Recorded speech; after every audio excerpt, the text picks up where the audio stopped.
Yo, what's up, family? This for all y'all out there, all you working people. Yo, love what you're doing, but let's speak about what you're doing.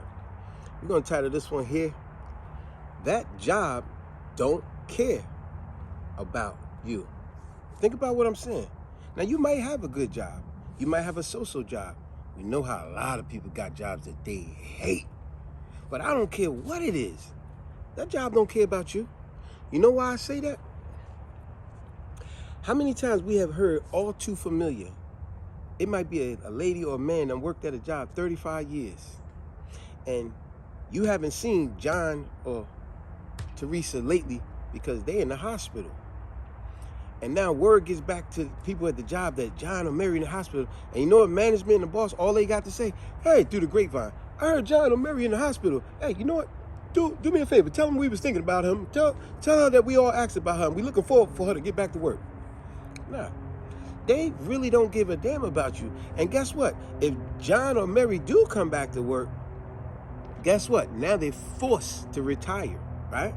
Now that they're forced to retire, I'm going to show you how apathetic the job is towards them. Matter of fact, that's going to be the word of the day because I think it's perfect for this. You look up the word apathetic. You know what it means? Uninterested, unconcerned, not enthusiastic. That's how the job really feels about you. They don't care what you got going on in your personal life. They just need this job done, and as quick as you get out of there, rather you retire, quit, get fired, get laid off, or they'll find another one real quick and replace you like it was nothing. But anyway, if John and Mary do come back after they done been in the hospital for all this long period of time for whatever reasons, been on a job 35 years, you know what a job would do? Oh, we gave her a pizza party, if you get that. But most of them will just say, hey, we got a card, and everybody gonna sign the card and say, happy early retirement. But they're very apathetic towards you. Go, wait a minute. I done put 35 years into this job, and all they got for me when I'm leaving was a card? That's it? How many of y'all family members, your grandmothers, your grandfathers, your uncles, and all that, how many of y'all know that's done happened to, right? You go, man, my granddaddy done put 35 years on that job, and when he left, yo, they did nothing for him. Like, that's crazy. So that's why I say, hey, you gotta put yourself as a number one with any job. Put away for your own, make your own retirement or whatever the case, right? But always remember, that job is very apathetic. They have very little enthusiasm about you, very little concern or interest about you other than what you could do for the job at hand. Watch this. I'm gonna keep going. I'm gonna prove my point to y'all because I know y'all been through this. Watch this.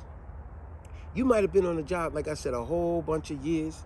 That job done called you. You work from 9 to 5, right? You work from 9 to 5. You work from 6 to 3, whatever, right? That job will call you. You work from 6 to 3. That job will call you 4 o'clock in the morning and ask you, could you come in early?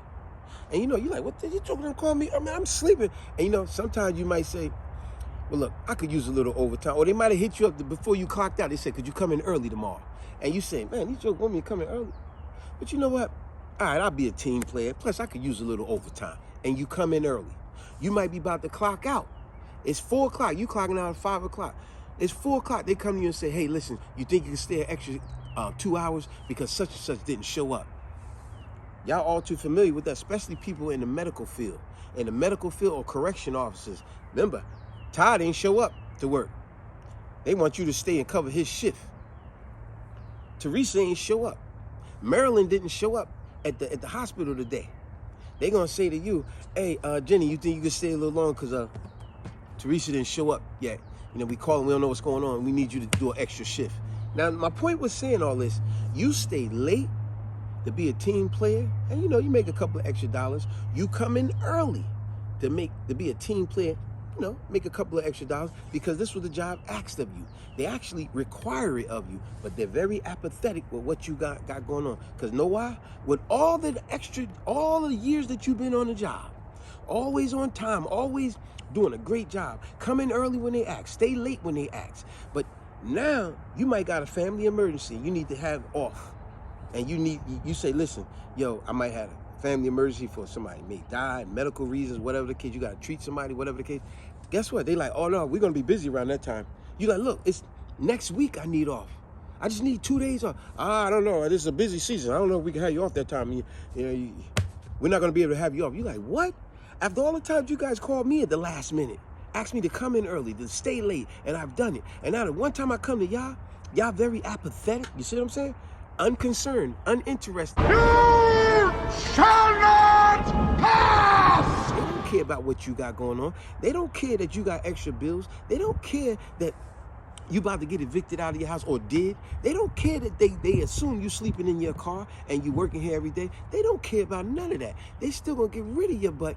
And the moment you don't do what they say, they'll get rid of you and replace you quicker than quick. Watch this, I'm gonna keep going. You tell them you need off because you got a kid with special needs. They don't care that you got an autistic kid. They don't care that your kid got special needs and you need to get them to the children's hospital, or you need to get them to their specialist to get their physical treatment. They don't care about that. They're very apathetic about your personal. Look, we got this job to do. We understand you got that going on, but this needs to get done here. Shall not pass! This needs to get done here. They always put the job before anything. They don't care about, like I said, the title of the video. Your job don't care about you. They're very apathetic. Watch this. I don't care. You might have another, like I said, you might have an autistic kid. You might have a family member. Ain't no might, it is the case. A lot of y'all go through this. You got a family member that that's on dialysis, that needs a home nurse, that's in hospice or whatever. So you need to get off early to attend to them just as well as you've been attending to your job. You done put in 8 hours already. You got to get home to your family or to the hospice, right? They're like, we need this done. Always putting the job first. Always apathetic towards anything you got going on. So that's why I say, I could keep going with this because y'all know what I'm talking about. Like I said, John and Mary, who've been on the job 35 years, when they retire, they apathetic towards them.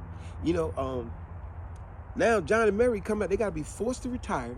And when they forced to retire, that job gonna replace them like it was nothing. Gave them nothing when they left. You're nothing but a number. You're nothing but a number. So what I would tell anybody, any and everybody, you work in that job, instead, make yourself a priority. And what I mean by priority, we know you like to go buy all the latest and greatest fashion, right? Or these goofy celebrities that don't give 2 cents about you, right? We know you love to go buy all their stuff. They don't support nothing you do, but anyway, it's the point. What I'm saying is, you love to go buy all the latest and greatest, right? But you still got rent or mortgage and car payment due.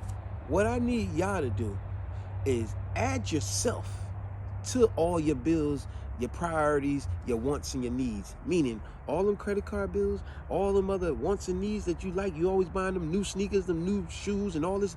Put yourself in that bill. Make yourself a priority. Meaning every time you pay all them other bills, make yourself a bill too. And say, every single week, I'm gonna pay 10% to myself. Every single week, without fail. Don't play games, folks. Do not play games, because I'm telling you, that job is very apathetic towards you. So you need to have an exit strategy. Whether you got a good job or not. Let's say you got a good job. You want to have an exit strategy. You might want to follow your dreams and your desires. But if you keep putting all your time into your job, before you know, years go by and you ain't never followed your dreams and your desires. So you get what I'm saying? Put yourself as a priority. Put money away for you. Just like you got to pay this bill, that bill, that bill, that bill. Put yourself as a bill. And you say, nope, I got to put 10% of my pay away. Let's give you an easy number. Every week, you say, I'm putting $25 away for myself, and I'm not going to touch it. Don't play games, folks. Put it in a way where you can't touch it. Like, put it in a CD at a bank. Put it in a holiday club at a bank. Put it in something where you can't touch it. Because as long as you got it in your pillowcase up under your bed, you're going to go in it every now and then. Put it in a bank where you can't touch it. Like you put it there and you say you got it for 6 months. You got it for 18 months. And you can't touch it. You can only put in. Discipline yourself. Yes. And on top of that, don't allow yourself to be telling anybody about your plans. Keep it to yourself. We all heard that. It's your privacy of your life. Call your life in the future of retirement. Yes. Keep that to yourself. Don't, because it's a lot of people that constantly running their mouth, and they can get you into a lot of trouble, and they can really mess up your plans. That's what happened to me on my job. See, I was just trying to inspire people that I was telling, look, I'm retiring early. I'm not gonna be working every day. I'm retiring early. I told him I got another 2 years on this job and I'm out. And before you know it, these big mouths was telling everybody else at the job. Next you know, I was in the management office. Next you know, they switched up my route. They gave me bogus routes. Next you know, they questioning everything I'm doing. It's like, yo, y'all try to really sabotage me. But hey, I still always had that plan B. So they didn't hurt me. If anything, y'all helped me. Y'all made me do it quicker than what I wanted to do. You're still standing, babe. Exactly. They think they was hurting me. So you're right. Like they said, if you got a dream or passion, protect it. Because jokers will be jealous and envious when they see, oh, how you able to do that? You doing what? Oh my gosh, how you could afford that? Nah, keep it to yourself. Like they say, don't talk about it, be about it. But always remember, that job don't care about you. Most people hate their jobs, but the people that love their jobs, trust me, they will replace you in a heartbeat. So always remember, that job is very apathetic towards your personal needs. When you need time off, you need that vacation on a different day, you need to go attend to your family members or whatever, they don't care about none of it. They're very apathetic towards any of that. So always have an exit strategy where I'm looking for this other job. I don't put money away in this CD at the bank. I can't touch it for 18 months. Man, do you know what that money gonna look like in 18 months? We be like, holy smokes, I was able to save this much. Man, I gotta keep doing this. Guess what? I could take this money now and apply it to that dream of mine, to that vacation of mine, to that desire of mine. I want to start my own this and start my own that. Make yourself a priority, folks. That's ultimately what I'm saying, because the job is very apathetic towards any of your dreams and desires. How dare you even have a dream or desire? This job comes first. Forget your dreams and your desires. We don't care that you've been here 30, 35, 40 years. This job comes first. We don't care that you're in the hospital and you're struggling and you're almost about to die. When could you get back to work? That's what we're gonna know. When you gonna get back to work? What? Make yourself a priority, folks. Put money away for yourself as if you are a bill, and don't touch it. Peace.